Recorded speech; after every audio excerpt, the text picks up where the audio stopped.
ఆంధ్రప్రదేశ్ ప్రజల జీవనాడి పోలవరం, దశాబ్దాల కళ పోలవరం ప్రాజెక్టు.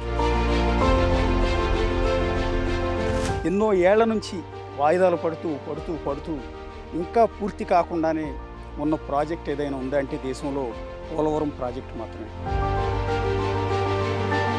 అనేక రకాల అంశాలతో ముడిపడి ఉన్న ఈ ప్రాజెక్టు మళ్ళీ కూటమి నేతృత్వంలో 2027 కల్లా పూర్తవుతుందా లేదా? డయాఫ్రమ్ వాల్ ఎలా ఉంది, ఎర్కమ్ రాక్ఫిల్ డ్యామ్ ఎలా ఉంది, స్పిల్వే ఎలా ఉంది, పోలవరం ప్రోగ్రెస్ రిపోర్ట్ ఏంటో మీకు నేను ఎక్స్ప్లెయిన్ చేసే ప్రయత్నం చేస్తాను.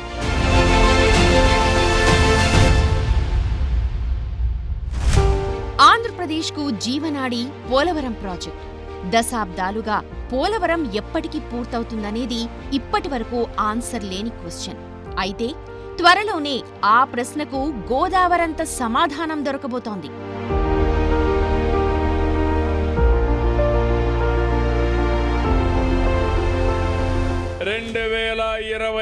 కి జాతికి అంకితం చేసే బాధ్యత మనం తీసుకుంటామని చెప్పాను.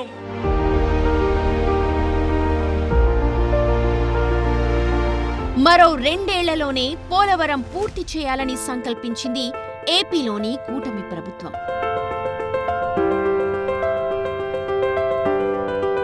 పోలవరం కూడా ఈ 10 monthsలో అప్పుడే 3 times 3 సార్లు ఆయన డైరెక్ట్గా విజిట్ చేశారు. ఈ రకంగా నేను కూడా మొన్న 3 days బ్యాక్ పోలవరం కూడా రివ్యూ చేసుకున్నాం. పనులన్నీ కూడా సంతృప్తికరంగానే జరుగుతూ ఉన్నాయి. అనుకున్నటువంటి లక్ష్యానికి అనుగుణంగానే పోలవరం పూర్తవుతుందనే విధంగా ఆ వర్క్స్ అన్ని కూడా ముందుకెళ్తూ ఉన్నాయి.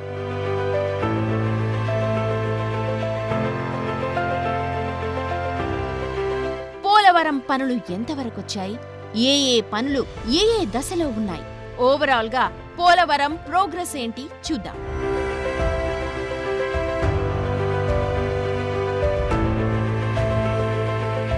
ఆంధ్రప్రదేశ్ ప్రజల కళల ప్రాజెక్ట్ అయిన పోలవరం ఇదే మీ కళ్ళ ముందు సాక్షాత్కరిస్తోంది ఈ పోలవరం ప్రాజెక్టు.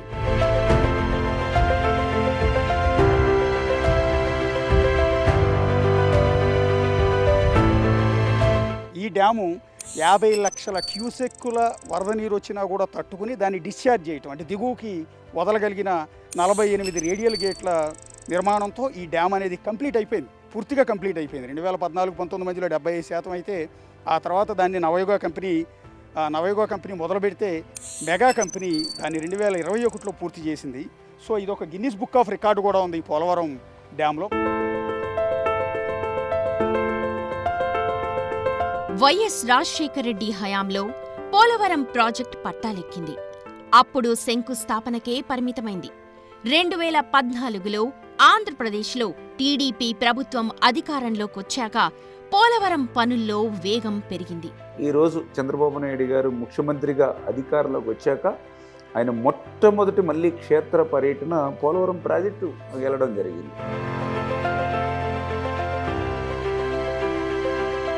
ఇప్పుడు మళ్లీ తెలుగుదేశం సారథ్యంలోని కూటమి సర్కార్ 2027 నాటికి ప్రాజెక్ట్ పూర్తి చేయాలని టార్గెట్గా పెట్టుకుంది. 5 ఏళ్లు 4% పనులు పూర్తి చేసి నేను 1 సంవత్సరంలో 6% పూర్తి చేసి 2 ఏళ్లలో ఇప్పటికి 82% అయింది. 2 ఏళ్లలో ప్రాజెక్టును పూర్తిగా పూర్తి చేసే బాధ్యత ఈ ప్రభుత్వం అందని చెప్పి కూడా మీకు తెలియజేస్తున్నా.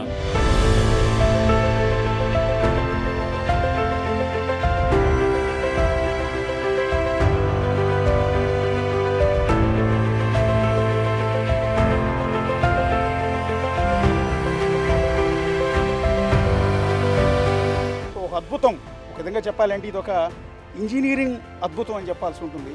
సో మెగా కంపెనీ దీన్ని పూర్తి చేసి ఆ కంపెనీ ట్రాక్ రికార్డులోనే ఒక అద్భుతాన్ని వాళ్ళే సృష్టించుకున్నారని చెప్పాల్సి ఉంటుంది. ఎందుకంటే ఇలాంటి డ్యాములు నిర్మాణం చేయటం అనేది ఒక విధంగా అదృష్టం. వాళ్ళ రికార్డ్స్లో ప్రపంచ ఎక్కడికెళ్ళి ఎంత పెద్ద డ్యాములు కట్టాలన్నా కూడా ఇలాంటి పోలవరం డ్యామ్ నిర్మాణం చేశామని ఆ కాంట్రాక్ట్ కంపెనీ చెప్పుకోవడానికి ఇది ఒక అద్భుతమైన వరం లాంటిదని చెప్పాల్సి ఉంటుంది. అలాంటి డ్యామ్ మీద ప్రస్తుతం మేము జర్నీ చేస్తూ ఉన్నాం. సో ఇంకా ఈ డ్యామ్కి సంబంధించిన అనేక అద్భుతమైన విశేషాలు ఉన్నాయి, ఒకసారి చూద్దాం.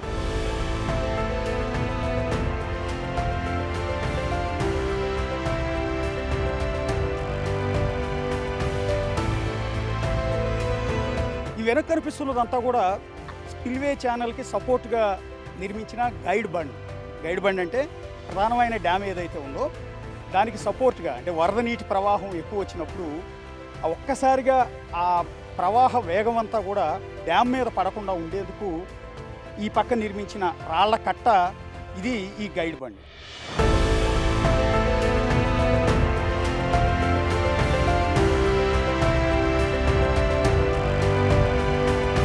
సో అటుపక్క న్యాచురల్గా మీరు చూస్తే కొండ ఉంది.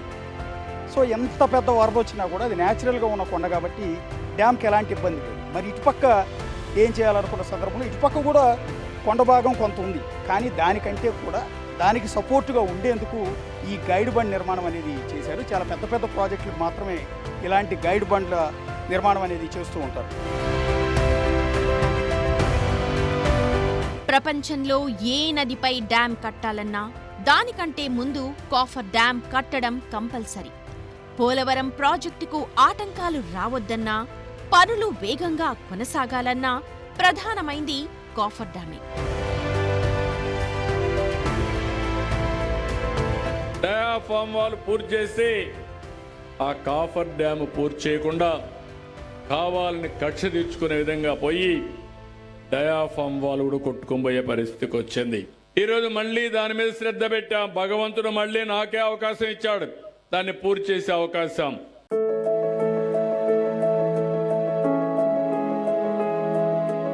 ఆ రోజు 18 నెలలు శ్రమించి నిర్మాణం చేసినటువంటి డయాఫ్రమ్ వాల్ కూడా ధ్వంసం చేసినటువంటి పరిస్థితి గత 5 సంవత్సరాల పాలనలో మేమందరం కూడా చూసినటువంటి స్థితి. మళ్ళీ ఈరోజు చంద్రబాబు నాయుడు గారు ముఖ్యమంత్రిగా అధికారంలోకి వచ్చాక ఆయన మొట్టమొదటి మళ్ళీ క్షేత్ర పర్యటన పోలవరం ప్రాజెక్టు వెళ్ళడం జరిగింది.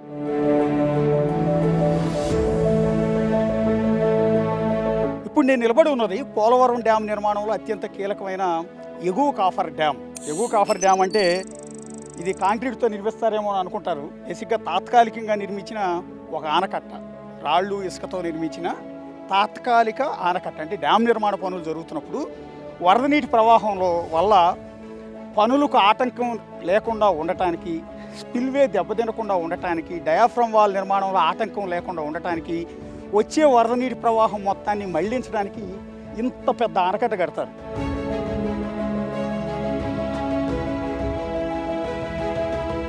మరి పోలవరం దగ్గర కాఫర్ డ్యాం ఎంత పటిష్టంగా ఉంది? ప్రాజెక్ట్ నిర్మాణంలో అది ఎంత కీలకమైందో ఇప్పుడు చూద్దాం.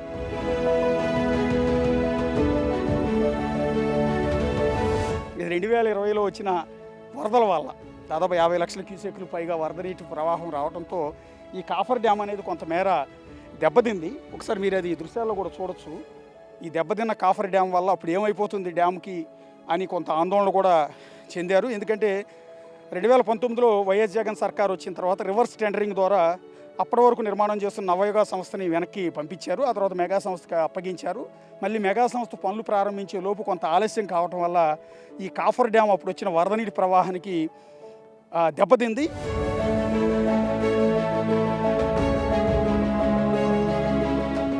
ఒక్క కాఫర్ డ్యామ్ మాత్రమే కాదు, దానికి ఆనుకొని బట్రెస్ డ్యామ్ ని కూడా నిర్మిస్తున్నారు. వరద నీటిని ఆపేందుకు కాఫర్ డ్యామ్ కట్టారు. మళ్ళీ ఈ బట్రెస్ డ్యామ్ దేనికోసం?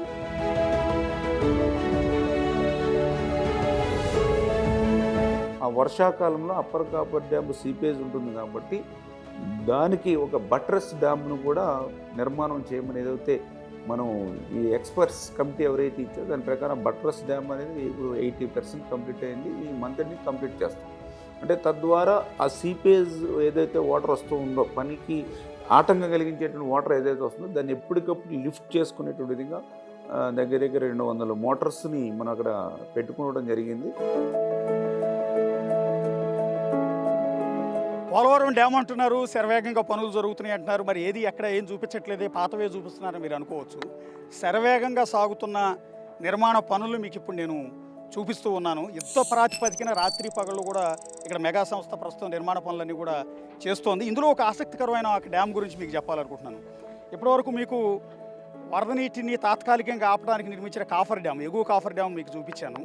ఎగువ కాఫర్ డ్యామ్ కట్టినప్పటికీ కూడా వరద నీరు సీపేజ్ ద్వారా కింది నుంచి లీక్ అయ్యి వెళ్ళిపోతుంది. అలా వెళ్ళిపోవటం వల్ల దిగువన నిర్మాణం జరుపుకుంటున్న డయాఫ్రమ్ వాల్ దెబ్బతింటోంది.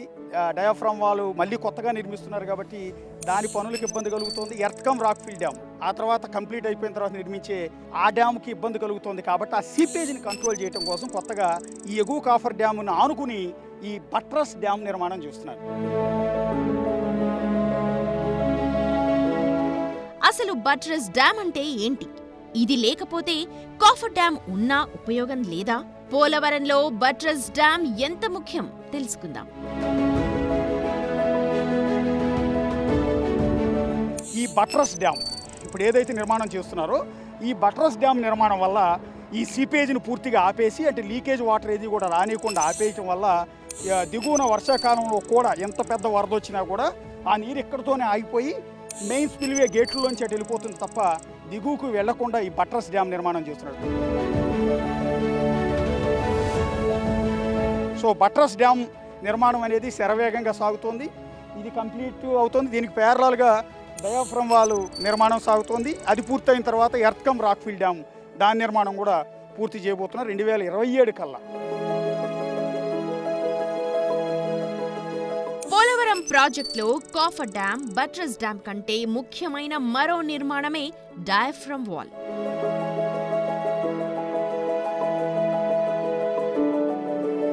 పోలవరం డ్యాంలో అత్యంత కీలకమైంది, ఈ మధ్యకాలంలో అత్యంత వివాదాస్పదమైంది డయాఫ్రమ్ వాల్. డయాఫ్రమ్ వాల్ అంటే భూమి మీద ఎక్కడో కట్టిన గోడ లేకపోతే డ్యాంలో ఒక భాగం ఏమో అనుకుంటారు. అది కాదు. చాలామందికి తెలియాల్సిన విషయం ఏంటంటే డయాఫ్రమ్ వాల్ అంటే డ్యామ్ ఆనకట్ట ఏదైతే కడుతున్నారో ఆనకట్ట దగ్గర వాటర్ స్టోర్ చేస్తాం కదా, దాదాపు 250 టీఎంసీలు ఎగువ నుంచి వచ్చే 50 లక్షల క్యూసెక్కులు వరద నీటిని తట్టుకుని ఇక్కడ వాటర్ అంతా కూడా స్టోర్ అయ్యి ఉంటుంది కదా. అలా స్టోర్ అయిన వాటర్ నదిలో ఉన్న ఇసుక కారణంగా, ఇసుక పొరల మధ్యలో ఉన్న ఖాళీ కారణంగా ఆ వాటర్ అంతా కూడా లీక్ అయిపోయి వెళ్లకుండా ఉండటానికి ప్రతి డ్యామ్కి కూడా ఈ డయాఫ్రమ్ వాల్ నిర్మాణం చేస్తారు.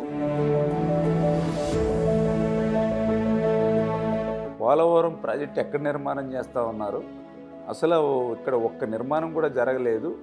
ఈ యొక్క కేటాయించినటువంటి నిధులన్నీ కూడా ఏమైపోయాయని ప్రశ్నించాడు. అంటే పాపం ఆయనకి డయాఫ్రమ్ వాల్ భూమి లోపల కడతారని తెలియదు. అప్పుడు డయాఫ్రమ్ వాల్ నిర్మాణం జరిగింది.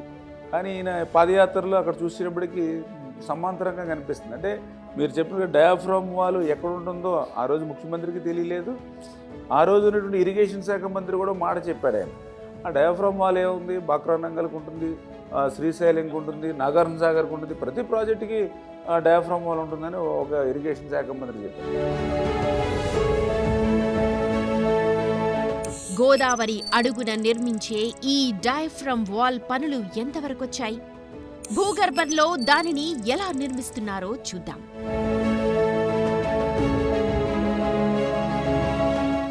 డయాఫ్రమ్ వాల్ మళ్ళీ నిర్మాణం ప్రారంభించాం. మొన్న జనవరి 18వ తారీఖున ఈ సంవత్సరం 25లో, రేపు డిసెంబర్ 25 కల్లా డయాఫ్రమ్ వాల్ పూర్తి చేయాలి. ఇప్పుడు అసలు డయాఫ్రమ్ వాల్ అంటే ఏంటి? ఇదిగోండి, ఇటు చూడండి. ఇప్పుడు ఇది తాత్కాలికంగా ఒక వాల్ నిర్మాణం చేశారు ఇక్కడ, ఇది చూడవచ్చు. సో ఇదే మాదిరిగా ఇదిగో ఈ గోడ నుంచి ఈ గోడ వరకు ఈ రెండు కూడా తాత్కాలికంగా కట్టిన గోడలు. అంటే మధ్యలో కాంక్రీట్ వేయడానికి డయాఫ్రమ్ వాల్ నిర్మాణం కోసం ఇదిగో ఇటు ఒక గోడ కట్టారు, ఇటు ఒక గోడ కట్టారు. ఈ రెండు గోడల మధ్యలో ఉన్న డిస్టెన్సు 1.3 మీటర్స్. ఇది ఇక్కడ నుంచి మొదలు పెడితే ఇదిగో ఇక్కడ వరకు 1.3 మీటర్స్ వెడల్పు డయాఫ్రమ్ వాల్ నిర్మాణం చేస్తారు. అంటే భూమి మీద కట్టరు. ఇది మీరు చూడాల్సింది ఏంటంటే డయాఫ్రమ్ వాల్ భూమి మీదకు ఉండదు, భూమి లోపల ఉంటుంది. భూమి లోపల కట్టిన ఈ డయాఫ్రమ్ వాల్ దెబ్బతింది. వరద ప్రవాహాన్ని తట్టుకోలేక భూమి లోపల నిర్మాణం చేశారు. 100-130 మీటర్ల లోతులో చేసిన డయాఫ్రమ్ వాల్ దెబ్బతినిపోయింది. 400 కోట్లు వేస్ట్ అయిపోయాయి. ఇప్పుడు మళ్ళీ 900 కోట్లతో ఇప్పుడు యుద్ధ ప్రాతిపదికన పనులన్నీ కూడా జరుగుతున్నాయి. అదే జర్మన్ కంపెనీ ఇదంతా వర్క్స్ అన్నీ కూడా చేస్తున్నాయి. వర్క్స్ జరుగుతున్న చోట కూడా వెళ్దాం. అక్కడికి వెళ్ళిన తర్వాత చూస్తే మీకు క్లియర్గా అర్థమవుతుంది భూమి లోపల గోడ ఎట్లా కడుతున్నారు అని. డయాఫ్రమ్ వాల్ నిర్మాణంలో మరో కీలకమైన భాగం guide wall.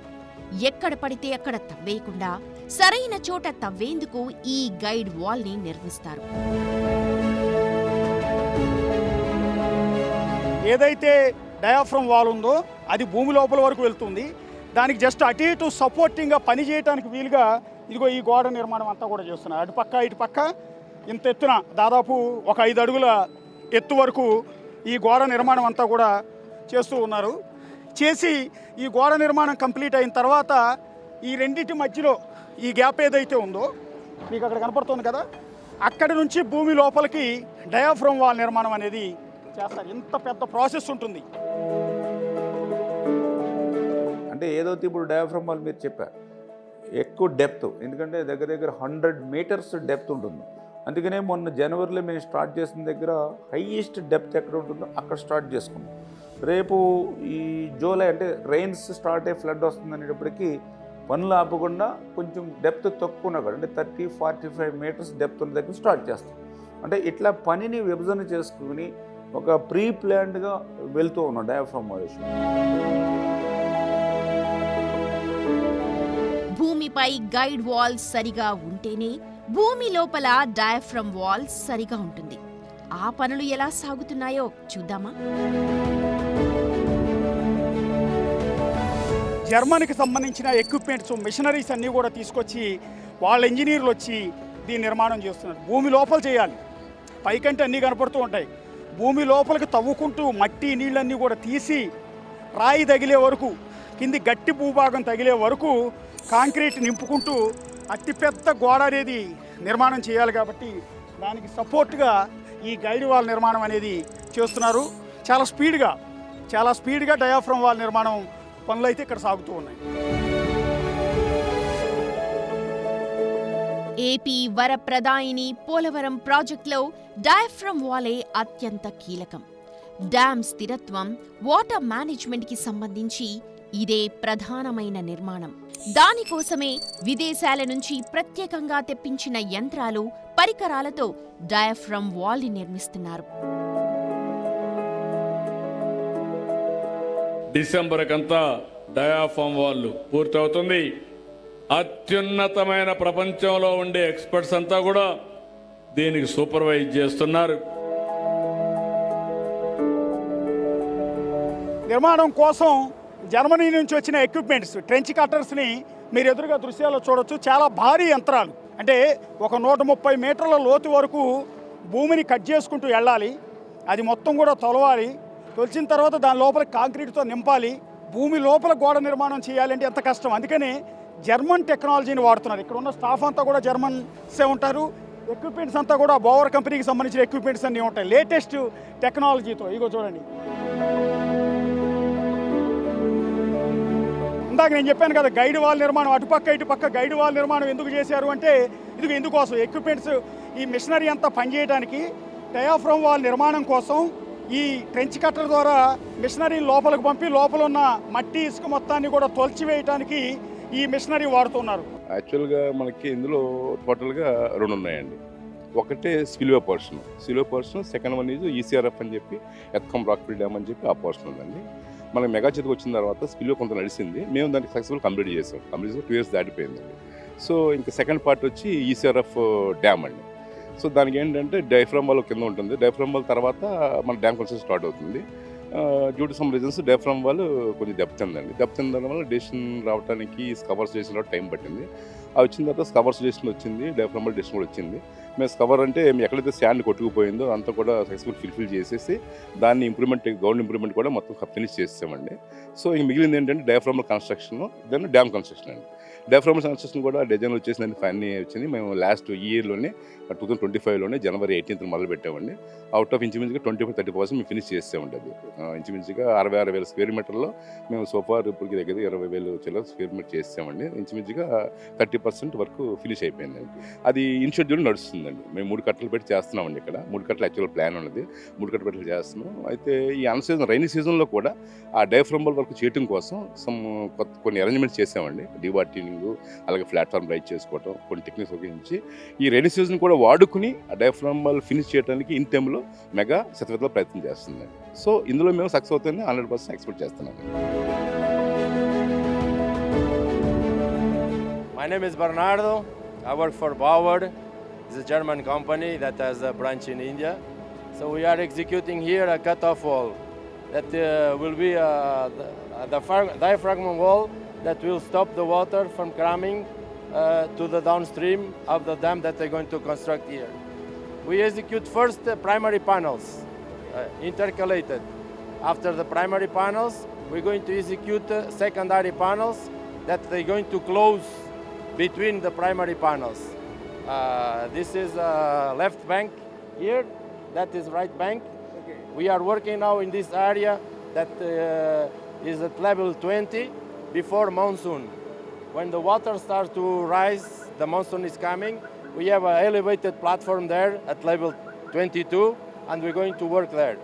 After the monsoon pass, we're going to finish that area, we're going to finish this one, and then go to the left bank to finish our job. భూగర్భంలో తొలచిన మట్టి రాళ్లను 100 మీటర్ల లోతులో నుంచి ఎలా బయటకు తీస్తున్నారో చూస్తే ఆశ్చర్యపోవడం ఖాయం. దానికోసం ఎలాంటి యంత్రాన్ని ఉపయోగిస్తున్నారో ఇప్పుడు చూద్దాం. పవర్ GB50 అని. సో దీని సాయంతో ఈ భూమి లోపల ఉన్న మట్టి ఇసుకంతా కూడా తీసేసి అదిగో పక్కనున్న ట్రక్కుల్లోకి ఆ మట్టి మొత్తాన్ని కూడా లోడ్ చేస్తాం. చూడొచ్చు, మట్టి, నీళ్లు, ఇసుక అన్నీ కలిసి భూమిలో ఎంతవరకు వీలైతే అంతవరకు ఈ ఎక్విప్మెంట్ అంతా కూడా వచ్చేసి ఆ లోపలికి తవ్వుకుంటూ వెళ్తుంది. చూడండి, దాని బకెట్స్ అన్నీ కూడా ఎంత పెద్ద ఎత్తున ఉన్నాయో. వాటి సాయంతో లోపల వరకు వెళ్ళి తవ్వుకుంటూ లోపల వరకు వెళ్ళి లోపల నుంచి మట్టి, ఇసుక మొత్తాన్ని కూడా తోడుకుంటూ పైకి వస్తుంది. మ్యాక్సిమం ఎంతవరకు వెళ్ళగలిగితే అంతవరకు ఇది వెళ్తుంది. మట్టి ఉన్నంత వరకు, మట్టి ఇసుకున్నంత వరకు మాత్రమే తీయగలుగుతుంది. రాయి వచ్చిన తర్వాత, రాయి తగిలిన తర్వాత ఇది తీయలేదు. అందుకని ట్రెంచ్ కట్టర్ని ఇక్కడికి తీసుకొస్తారు. ఈ మట్టి మొత్తం తీయటం కంప్లీట్ అయిపోయిన తర్వాత ట్రెంచ్ కట్టర్ తీసుకొచ్చి దానితో ప్రతి అంగుళం అంగుళం అంగుళం అంగుళం భూమి లోపలికి కట్ చేసుకుంటూ లోపలికి వెళ్ళి 100-130 మీటర్ల వరకు తవ్వుకుంటూ వెళ్ళి ఆ తర్వాత కాంక్రీట్ వేసుకొస్తారు. ఆ ప్లేస్ అంతా ఇప్పుడు మిషనరీ పనిచేస్తుంది. మీరు ఒకసారి చూడొచ్చు, భూమి లోపలికి వెళ్తుంది హైడ్రాలిక్ సాయంతో. అలా వెళ్ళి భూమి లోపల వరకు ఎక్కడ వరకు వీలైతే అంతవరకు అలా డ్రిల్ చేసుకుంటూ వెళ్ళిపోయి ఆ లోపల ఉన్న మట్టి మొత్తాన్ని కూడా పైకి తీస్తోంది. భూమి లోపల పటిష్టంగా నిర్మించే డయాఫ్రమ్ వాల్ ని ప్రధాన డ్యామ్ కి కలుపుతారు. ఆ డయాఫ్రమ్ వాల్ మీదే earth cum rock fill dam ని నిర్మిస్తారు. అంతకంటే ముందు శాండ్ వైబ్రేటింగ్ అనే కీలక ప్రక్రియను పూర్తి చేయాల్సి ఉంటుంది. ఇప్పుడు నేను నిలబడి ఉన్నదంతా కూడా గోదావరి నది. ప్రస్తుతానికి ఆ కాఫర్ డ్యామ్ కట్టారు కాబట్టి నీళ్లు రావట్లేదు, కానీ ఇదంతా కూడా గోదావరి నది. ఈ గోదావరి నదిలో ఉన్న ఇసుక ఏదైతే ఉందో ఈ ఇసుక మొత్తం గుల్లగా ఉంటుంది. ఈ గుల్లగా ఉండటం వల్ల ఇలా చేత్తో తీసినా కూడా కదులుతుంది. అలాగే ఇసుక మధ్యలో ఈ పొరలు ఉంటాయి, ఖాళీ ఇసుక పొరలు. ఆ పొరల్లో ఖాళీ ఉంటుంది కాబట్టి దీన్ని టైట్ చేయడానికి, అంటే కాంక్రీట్ మాదిరిగా గట్టిగా అయిపోయేలా దాన్ని వైబ్రేట్ చేయడానికి ఈ ఎక్విప్మెంట్స్ అన్ని కూడా వాడుతున్నారు. Earth cum rock fill dam, diaphragm wall ఎక్కడైతే కడతారో వాటికి సపోర్ట్గా ఉన్న ప్రాంతం అంతా కూడా గట్టిగా ఉండాలి, గుల్లగా ఉండకూడదు, మెత్తగా ఉండకూడదు. అందుకోసం ఇసుక మొత్తాన్ని టైట్ చేయడానికి ఇంత పెద్ద మెటీరియల్, ఇంత పెద్ద ఎక్విప్మెంట్స్ అంతా కూడా వాడుతున్నారు. నిరంతరం ఈ ప్రాసెస్ అంతా కూడా ఈ వైబ్రేటర్ సాయంతో కొనసాగుతూనే ఉంటుంది. పోలవరం ప్రాజెక్టులో ఉన్న మరో ప్రధానమైన ఆకర్షణ ఫిష్ లాడర్. ప్రపంచ చరిత్రలో ఒక జాతి చేపలను కాపాడటానికి, చేపలు సంచరించడానికి ఒక జలాశయం, ఒక పెద్ద ప్రాజెక్టులో వాటి కోసం స్పెషల్గా ఒక నిర్మాణం అంటూ చేసింది ఏదైనా ఉందంటే అది కేవలం పోలవరం మాత్రమే. గోదావరికి వలసొచ్చే పులస చేపల కోసం ప్రపంచంలో ఏ ప్రాజెక్టులో లేని విధంగా ఫిష్ లాడర్ని నిర్మించారు. సముద్రంలో పుట్టిన విలస అలా ఈదుకుంటూ గోదావరి నదిలోంచి ఇలా వస్తూ అది పులస అవుతుంది. అంటే ఉప్పు నీటిలో పుట్టిన చేప కాస్త మంచినీటిలోకి వచ్చి ఈదుకుంటూ వచ్చి ఆ తర్వాత దాని శరీరంలో అనేక మార్పులు వచ్చి రుచి ప్రేతంగా పెరుగుతుంది. పులసలు ఎదురీదేందుకు అది ఎలా పనిచేస్తుందో ఇప్పుడు చూద్దాం. ఫిష్ లాడర్ మొత్తం 252 మీటర్లు కలిగి 3 అంచెల్లో నిర్మించారు. స్పిల్వే యొక్క 2వ పియర్ వద్ద 4 గేట్లు పెట్టారు. 25 మీటర్ల క్రస్ట్ లెవెల్లో 2 గేట్లు, 34 మీటర్ల ఎత్తులో 1 గేటు, మరొక గేటు అవసరాన్ని బట్టి ఏర్పాటు చేశారు. సో గోదావరి నదిలో నీటి ప్రవాహం లేదా వరద స్థాయి ఎలా ఉన్నప్పటికీ పులస చేపలు డ్యామ్ దిగువ నుంచి ఎగువకు, ఎగువ నుంచి దిగువకు, అంటే అదిగో మనకు ఎదురుగా కనిపిస్తున్న అటువైపు నుంచి అంటే సముద్రం వైపు నుంచి వచ్చి చేప డ్యామ్ వెనక్కి వెళ్ళాలన్నా కూడా డ్యామ్ని క్రాస్ చేయడానికి, అలా డ్యామ్ వెనుకున్న చేప ముందు వైపుకి వెళ్ళాలన్నా కూడా ఈదుకుంటూ వెళ్ళేలా ఒక ల్యాడర్ మాదిరిగా, గొలుసు కాలువల మాదిరిగా దీన్ని నిర్మాణం అంతా కూడా చేశారు. పోలవరం ప్రాజెక్టులో ప్రధానమైన డ్యామ్ పనులు ఎప్పుడో పూర్తయిపోయాయి. Diaphragm wall, earth cum rock fill dam కూడా పూర్తయితే ఎన్ని టీఎంసీల నీటిని స్టోర్ చేయొచ్చో తెలుసుకుందామా? దేశంలో ఎక్కడా రాని విధంగా 50 లక్షల క్యూసిక్స్ వరదొచ్చే ఏకైక ప్రాజెక్ట్ ఈ ప్రాజెక్టు.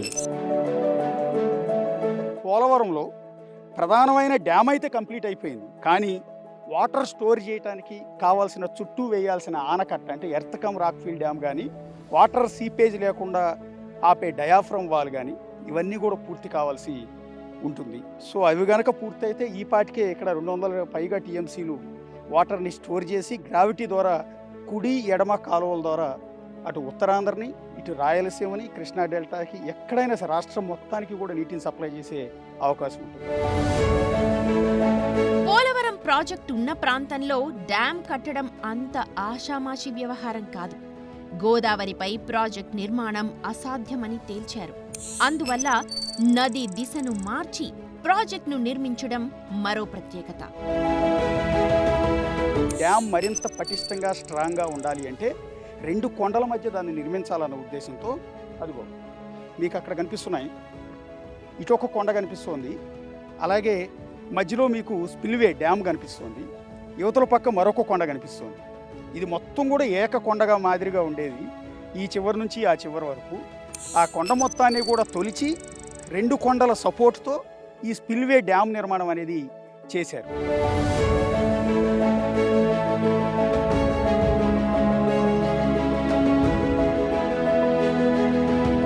సో ఇన్ని విశేషాలు ఉన్నాయి పోలవరం ప్రాజెక్టులో. రెగ్యులర్గా అందరూ అనుకునేది ఏంటంటే పోలవరం ప్రాజెక్ట్ అనగానే గోదావరి నది మీద కట్టేసి ఉంటారు అని అనుకున్నారు. అది కాదు. ఈ పోలవరం కట్టడానికి అనేక అవాంతరాలు, అనేక ఇబ్బందులు ఉన్నాయి. వాటన్నిటిని అధిగమించి ఇప్పుడు ఈ డ్యామ్ నిర్మాణం అనేది సాగుతోంది.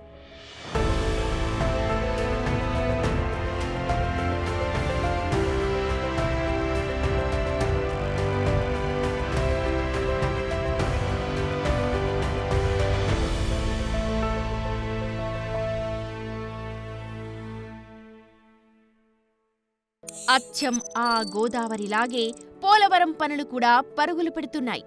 ఏపీలో కూటమి ప్రభుత్వం కమిట్మెంట్, కేంద్రంలో ఎన్డీఏ సర్కార్ సహకారంతో ప్రాజెక్టు పనులు శరవేగంగా సాగుతూ ఉన్నాయి. ఎట్టి పరిస్థితుల్లో 2027 నాటికి పోలవరం ప్రాజెక్టు ద్వారా ఆంధ్రప్రదేశ్ రైతుల పంట పొలాలకు నీళ్లివ్వాలని దృఢ సంకల్పంతో ఉంది ఏపీ ప్రభుత్వం.